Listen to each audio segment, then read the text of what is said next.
Well, welcome back to this week's most important AI news all in one place. I feel like I'm about to pass out from the sheer amount of AI updates happening right now. It's like the apocalypse. The Copyright Office finally revealed whether or not AI works were copyrightable. Google dropped an AI memory system called Titans. OpenAI is accusing DeepSeek of stealing its homework. Even the Vatican is weighing in on AI, and Alibaba is claiming it's built the best model on the market. It's like the AI gods woke up from hibernation and decided to make my life a nightmare. Let's break it down, but before we get started, please hit that subscribe button if you haven't already. First up, for over a year, the US Copyright Office has been investigating a very crucial question. Are AI-generated outputs eligible for copyright protection? After reviewing over 10,000 public comments, legal arguments, and international approaches, they've come to a clear conclusion. Purely AI-generated content is not copyrightable. If no human creativity is involved in generating the work, it belongs to no one.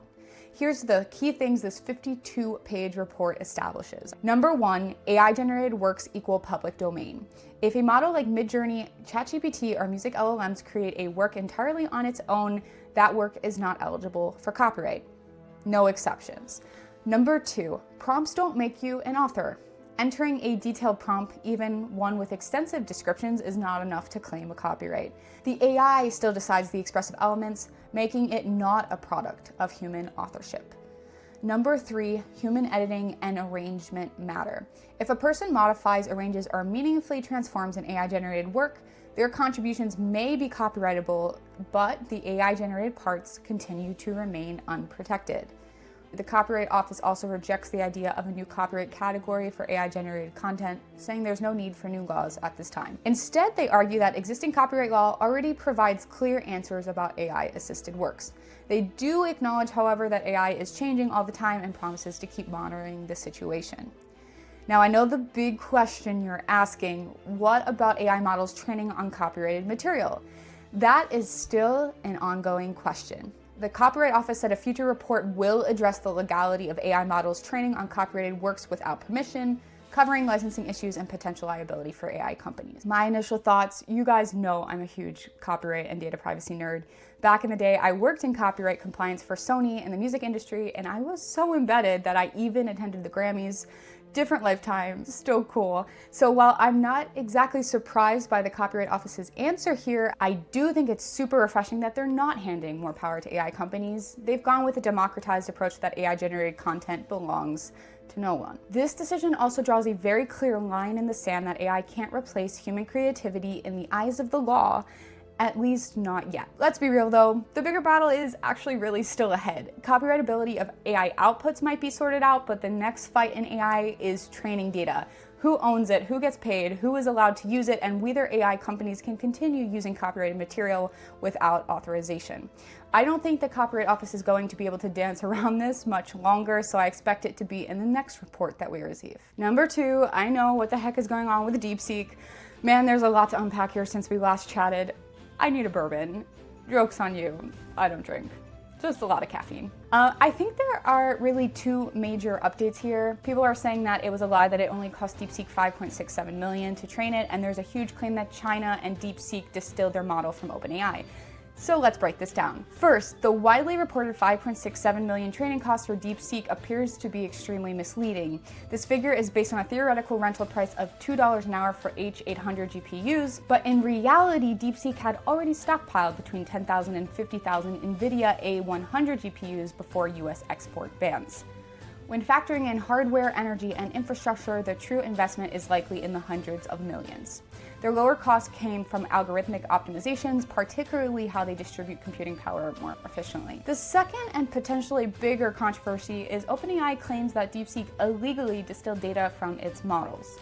Knowledge distillation is a method where a larger teacher AI trains a smaller student AI to mimic its outputs, allowing for a leaner, faster model while retaining the original intelligence.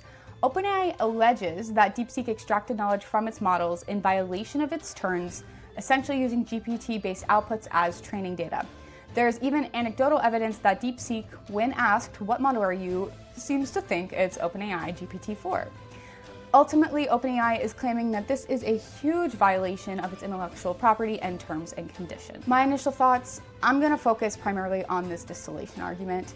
Some people are saying DeepSeek didn't copy OpenAI. I'm not sure I fully agree, because if they used an OpenAI model to train R1, that at the very least is an extremely gray area. But I hate getting into subjective debate and rather put to bed something more concrete. Even if DeepSeek did distill knowledge from OpenAI, and even if that could be considered copying in some sense, as we just discussed, the US Copyright Office just ruled that AI-generated outputs are not copyrightable.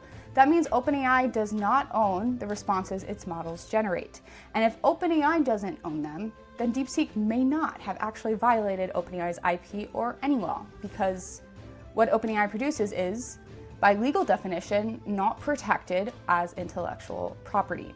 Now, you can bet OpenAI is going to be furious about that, but let's not forget, they trained its models on unauthorized copyright material too, and also operate right now in a legal gray area. So whether or not DeepSeek stole from OpenAI, there's no honor amongst thieves. It's thieves stealing from thieves at this point. Number 3, Google's new Titan architecture. Transformers is an element of foundation model architecture that is powering models like GPT-4 and DeepSeek, but they struggle with long-term context. Once a sequence exceeds their context window, they tend to simply forget. So this limitation has made transformers inefficient for tasks that require extended memory, such as NLP, scientific research, and even real-time reasoning. But Google launched a new Titans architecture that addresses this problem for the first time by introducing a structured memory system designed after human brains, allowing AI to retain and retrieve information across millions of tokens without burning through GPUs. Titans integrates 3 memory components into its AI infrastructure: short-term memory, which processes immediate context; long-term memory, which stores and recalls historical data dynamically; and persistent memory, a stable knowledge base that remains fixed during inference. Unlike traditional transformers that tend to treat each new prompt as an isolated event, Titans learn, adapt, and optimize memory use over time. Titans architecture is built with that long-term memory in mind, and I think it could be the next gen of machine intelligence. I will release a separate video talking about this Titans architecture in way more detail for those who really want to understand it.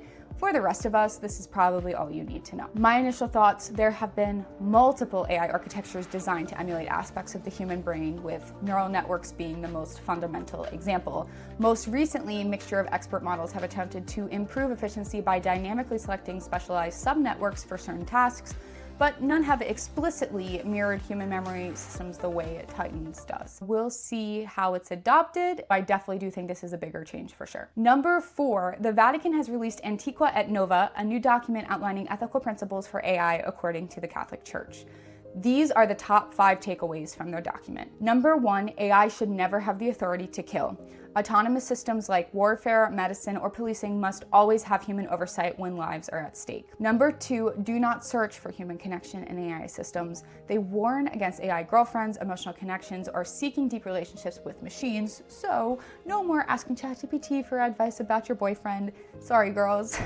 Number 3, they think data privacy is a fundamental human right that is currently being violated. Number 4, they mention the environmental impact of AI, but the biggest: AI must not replace human thought. Their biggest concern is that some could become so reliant on these AI systems that we lose our agency, our own thoughts, and our ability to think critically. My initial thoughts: I don't have a lot of thoughts on this. I just wanted to tell you the most hilarious way I found out about this AI news. A family friend of mine from Buenos Aires, he is a Catholic priest, follows my almanac, and asked me if I had heard about the Vatican's recent statement on AI.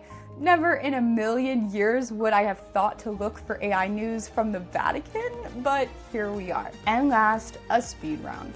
OpenAI used a subreddit to test manipulating you. I'm gonna go cry now. OpenAI used a subreddit to test what they called human persuasion manipulation using its AI models. That's not terrifying. Not at all. Number 2, AI systems with unacceptable risk are now banned in the EU, such as AI used for social scoring, life or death decisions, or AI that manipulates a person's decision. Wow, those 2 updates really go hand in hand, don't they? OpenAI works on persuasion while the EU says, nah, not today. Number 3, OpenAI says it plans to allow the US government to use its AI models for nuclear weapons, security, and other scientific projects. OpenAI basically saying, our goal is the protection of humanity, but let's teach the robot Shinsu just in case. Number 4, Alibaba just released a new model, Qwen 2.5 Max, and according to them, it's now the best AI model on the market. allegedly outperforming GPT-4o, DeepSeek version 3, and even Meta's Llama 3.1. So Alibaba has had their own models for a while, and their own AI assistant can do pretty much everything OpenAI does. I got this article a lot from you guys, and the question I kept getting was, is it actually that good? Some early YouTube reviews have run preliminary tests and show it solving complex logic puzzles that OpenAI and DeepSeek failed to solve, so I'll link it here. And lastly, OpenAI launched AI agents for deep research, a new AI tool designed to autonomously browse the web, analyze data, and generate detailed research reports in minutes.